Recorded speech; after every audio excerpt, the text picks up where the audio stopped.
نحمده ونصلي على رسوله الكريم. أما بعد فأعوذ بالله من الشيطان الرجيم. بسم الله الرحمن الرحيم. وإذا قيل لهم آمنوا كما آمن الناس قالوا أنؤمن كما آمن السفهاء ألا إنهم هم السفهاء ولكن لا يعلمون. وقال النبي صلى الله عليه وسلم: من سب أصحابي فعليه لعنة الله والملائكة والناس أجمعين. صدق الله العظيم وصدق رسوله النبي الكريم.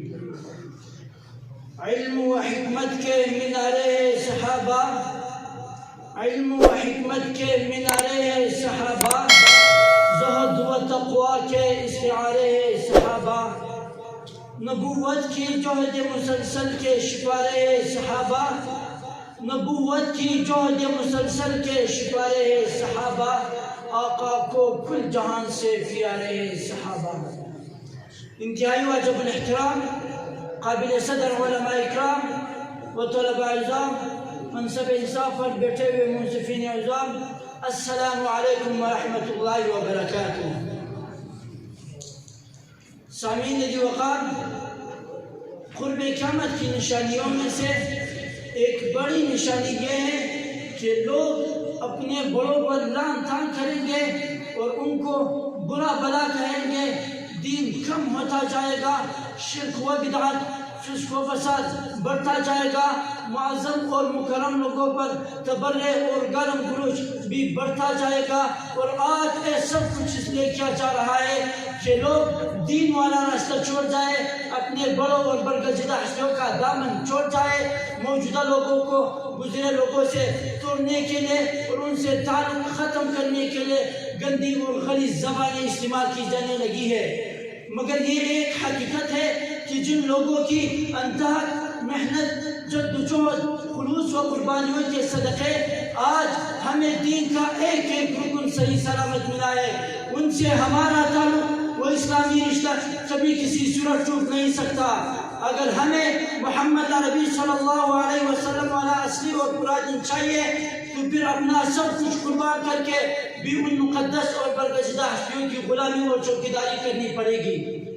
اور یہ بھی ایک حقیقت ہے کہ ہماری ان برگزیدہ اور مقدس ہستیوں کی پاکیزہ دامن پر 1400 سال پہلے تنزلی ہوئی تو دفاع کرنے کے لیے خود خالق کائنات تھا. دشمنان اصحاب محمد نے جب اصحاب محمد صلی اللہ علیہ وسلم کے بارے میں کہا انؤمن کما آمن السفہاء کہ نعوذ باللہ ان پاگلوں جیسا ایمان لائے، تو رب کی رحمت جوش میں آئی. جواب آتا ہے الا انہم هم السفہاء کہ خبردار اپنی زبان کو لگام دو، پاگل وہ نہیں ہے بلکہ اصلی حقیقی و عالمی پاگل تم ہو. اور صرف پاگل نہیں ہو بلکہ ایک قدم اور آگے بڑھ کر کہا ولکن لا یعلمون کہ پاگل ہونے کے ساتھ ساتھ جاہل بھی نہیں.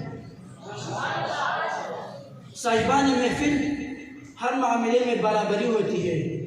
جب محمد صلی اللہ علیہ وسلم کے صحابہ کی دفاع کی بات آتی ہے تو ان کا جواب پتھر ہوتا ہے. اس لیے آج میں پوری کائنات کو بتانا چاہتا ہوں کہ صحابہ کا دفاع کرتے رہیں گے، ہمارا ایمان کا حصہ ہے. صحابہ کون ہے؟ ہم سے پوچھنے والوں صحابہ کا دفاع کیوں کرتے ہو، کیوں ضروری ہے؟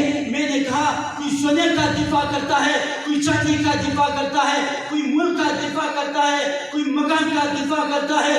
آؤ یہ وہ جالے ہیں جو ایمان کا دفاع کرتا ہے اور یہ اس محاذ کو کرے ہیں جسے پیچھے ہٹنا ایک جائز سمجھتے ہی نہیں. اس لیے اب انہوں نے فیصلہ کر لیا ہم دفاع کرتے رہیں گے، کیونکہ دین کی مدار صحابہ ہے، دین کی بنیاد صحابہ ہے، دین کی اساس صحابہ ہے، پیغمبر کا کردار صحابہ ہے، پیغمبر کا پیغام صحابہ ہے، پیغمبر کی شاگرد صحابہ ہے، پیغمبر کی نماز صحابہ ہے، پیغمبر کا اسلام صحابہ ہے.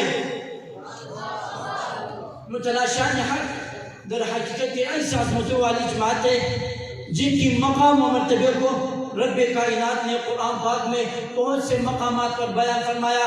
کہیں فرماتے ہیں سیماہم فی وجوہہم من اثر السجود، تو کہیں فرماتے ہیں رضی اللہ عنہم ورضوا عنہ. اسی طرح حضور صلی اللہ علیہ وسلم نے صحابہ کرام کا دفاع کرتے ہوئے فرمایا من سب اصحابی فعلیہ لعنت اللہ والملائکۃ والناس اجمعین. جو میری ایک صحابی پر تان تشریح کرے اس پر اللہ کی لعنت ہو، تمام فرشتوں اور تمام مخلوق کی لعنت ہو۔ صحابہ کا دفاع کرنا ہمارے ذاتی دینی ایمانی فریضہ ہے۔ صحابہ کا دفاع اس لیے ضروری ہے، صحابہ کے دفاع میں اللہ کے دین کا دفاع ہے، صحابہ کے دفاع میں قرآن پاک کا دفاع ہے، صحابہ کے دفاع میں محمد صلی اللہ علیہ وسلم کا دفاع ہے۔ بس آخر میں اتنا ہی کہوں گا، صحابہ کا جو غلام ہے، صحابہ کا جو غلام ہے وہ ہمارا امام ہے، امام ہے، امام ہے۔ والسلام۔